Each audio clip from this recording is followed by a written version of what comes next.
Okay, well, I guess it's about 11 o'clock, so we can get going. My name is Dan Burrows, and I'm going to be doing my talk on some open source data analysis.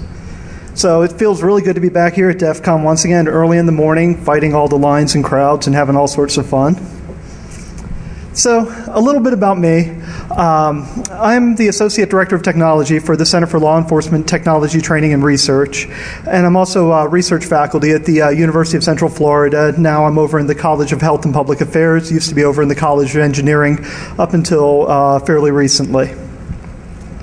So a few of the things I do. The Center for Law Enforcement Technology Training and Research, LETR, it's a nonprofit research center attached to the University of Central Florida that basically we do various projects, work on various grants based on law enforcement technology, a lot of data systems, and delving into a few other things. The main project that we've been working on there for a while now is a system called Finder.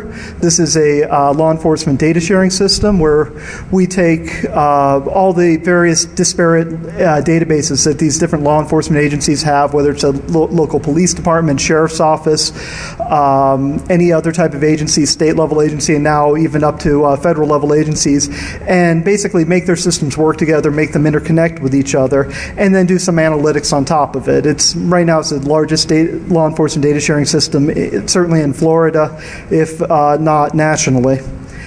And then I'm also involved with a company, Hoverfly, that we build flight control systems for different types of remote aircraft, mostly quadcopter-based systems. And it's actually all of that's slightly relevant to what I'm about to talk about today in kind of a strange way. So some of the related interests that I have, and if anybody that's been coming to DefCon for the past decade may have seen some talks that I gave back many years ago, and this is on doing pattern recognition and detection for security applications, where I wanted to look at all of the things that we have on our networks, whether it's the IDS, the firewalls, any sort of data logs, anything that's recording what's going on the network, and treat that as a sensor, and then apply some traditional sensor fusion algorithms and techniques to try and get a picture of what's going on with that. And this all involved, I did this with using Bayesian multiple hypothesis tracking, and then later on came back and did another talk on how to avoid a system like this. You do it once, and then you figure out how you avoid it and then build on top of that. And all of this kind of feeds back into this idea of sensor fusion and getting data from whatever sensor we have out there. And most things, when we look at these sensors, whether it's the IDS, whether it's log files telling you what's going on the network, whether when you're trying to build a circuit board that's going to fly a quadcopter, you've got accelerometers and gyros and pressure sensors on it, trying to figure out where this thing is in space, to anything else we have. These are sensor systems, and these sensors are, for the most part, they're pretty lousy. They don't give you any one sensor doesn't really give you a really good image of what's going on. It gives you noisy data. It gives you stuff that it's important and you need it, but it's not really clean and it's not really useful just by itself. So that's why we want to figure out how to bring different sensors together, different disparate systems together, and try and get that bigger image out of it. And it's really all about developing a situational awareness of what's going on around us. So for this particular project that I just started some months ago, my inspiration for this actually goes way back to DefCon 13. There was a fellow that gave a talk there. His name was Burrough, and he gave this talk called Meme Mining for Fun and Profit. And it was really, in all the years I've been coming to DefCon, it was one of my favorite talks that I ever saw. And this guy, he had this basic problem of like a lot of us do, that he would see all new technologies coming out, and he would try to figure out, where am I going to spend my time and invest my time and effort into learning something new, so that I'm going to be ahead of the curve and get on that get that next job, be ahead of the game. And he felt that, like, every time he would see something new, and by the time he saw it and learned it, and then it was old, and then everything had passed him by. So he built a system that would go back and look at what people were talking about on blogs, on different forums. He used the Internet Archive and Deja News to look at past history of these, and to build these models of these saturation curves where you see an idea getting interesting, and you see, like, early on there's a little bit of chatter about it, and then it starts getting more and more people start picking it up, and eventually it hits its point of inflection where it really takes off. And his whole point was to try and identify these trends before they happen, or at least very early on as they're happening, so you can get a jump on the curve. Here's this graph that I've got up here. This is something that I blatantly stole out of his presentation, which is, it's up on the DefCon archives. You really should go have a look at it. It's really good. And in here, the red graph is people talking about palladium, the metal palladium, on different forums and out there on the internet. The blue graph is the price of palladium. And when you look at this graph, one of the things you see is that the chatter about it really precedes that spike in the price of it. And more importantly, that when the chatter drops off, it drops off before that spike goes away. And that's a clear opportunity that if you're looking at this and you're looking at the right places to get this information, there's in this case, there's money to be made there. There's something you can do with that, and you can kind of get an idea of seeing what's about to happen before it actually does. And that's the whole basis of his talks and my inspiration for this project. Now, as I said, I'm research faculty at University of Central Florida. I used to do some more teaching there. Now I do mainly research.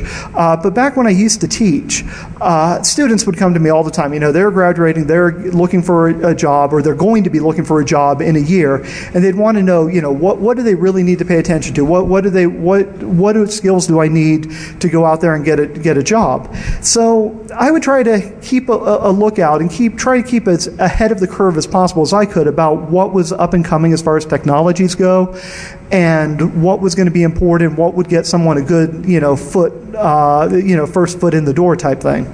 So one of the places I used to look and monitor this, you go to all the different job sites, see what people are looking for, read on the forums, all of that sort of stuff. But I found that Craigslist was a really interesting place to look for this. And it's not really that you're going to find good jobs there necessarily, or it's like a really good source if you're actually looking to get a job, but it's got some really interesting short-term relevance if you treat it as a sensor and treat it as a way of getting a bit of information about what's going on out there.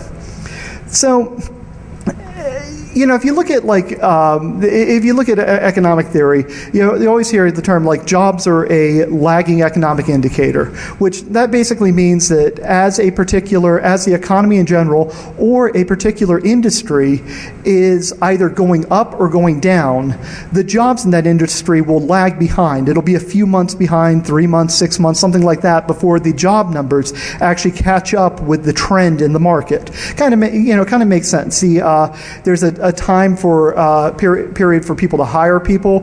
It's also hiring someone's a pretty long-term investment, generally speaking. So you don't want to do it. A lot of companies don't want to do that until they're sure this is going to be meaningful and profitable long-term.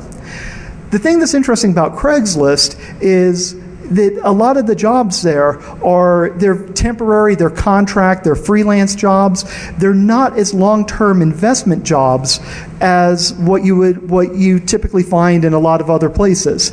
So it really kind of shortens the lag behind there, and it takes this what should be the job numbers are the really lagging number. The job postings are a little bit ahead of that, and then these short-term job postings are even closer to what's really happening today than that.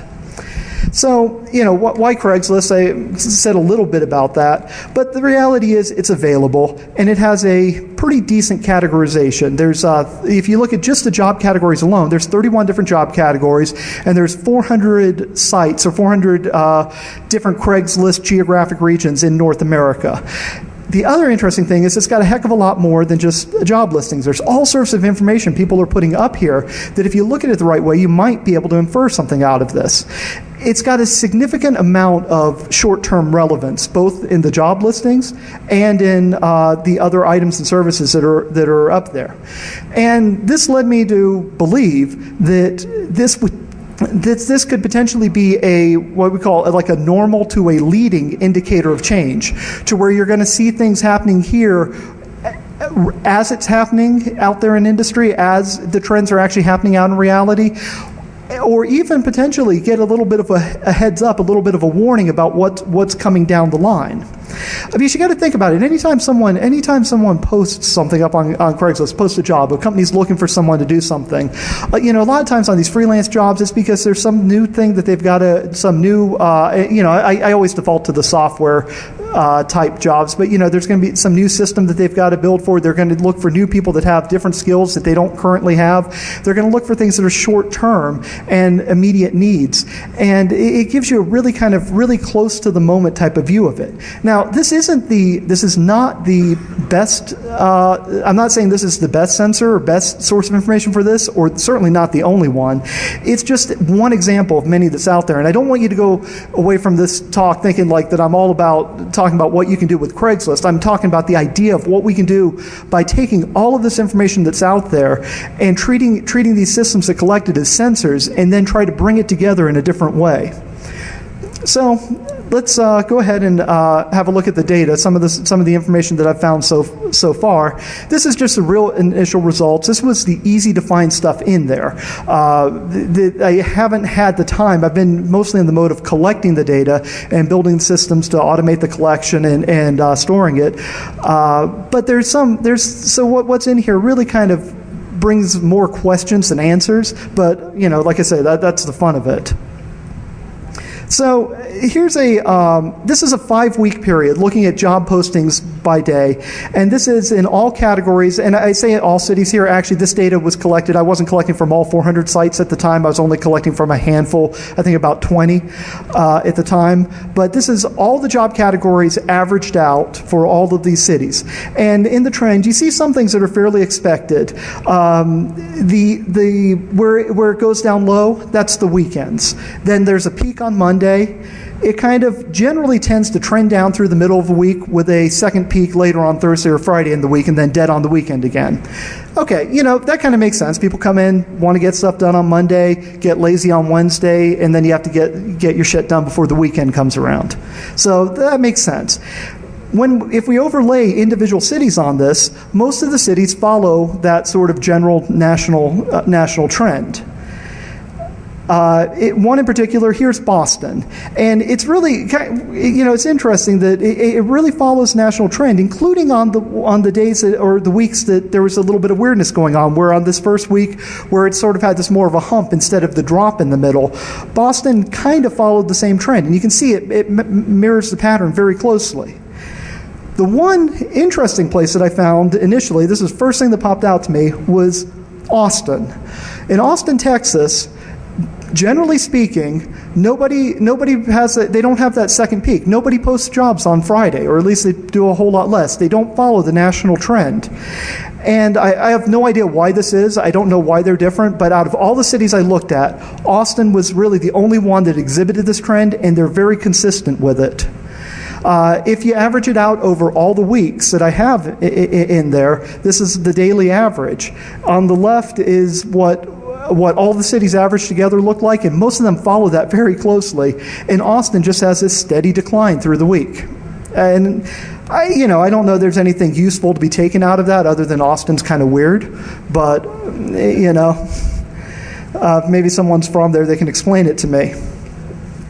So, moving on, looking at some other things. This is over a longer period of time, about a 4-month period of time.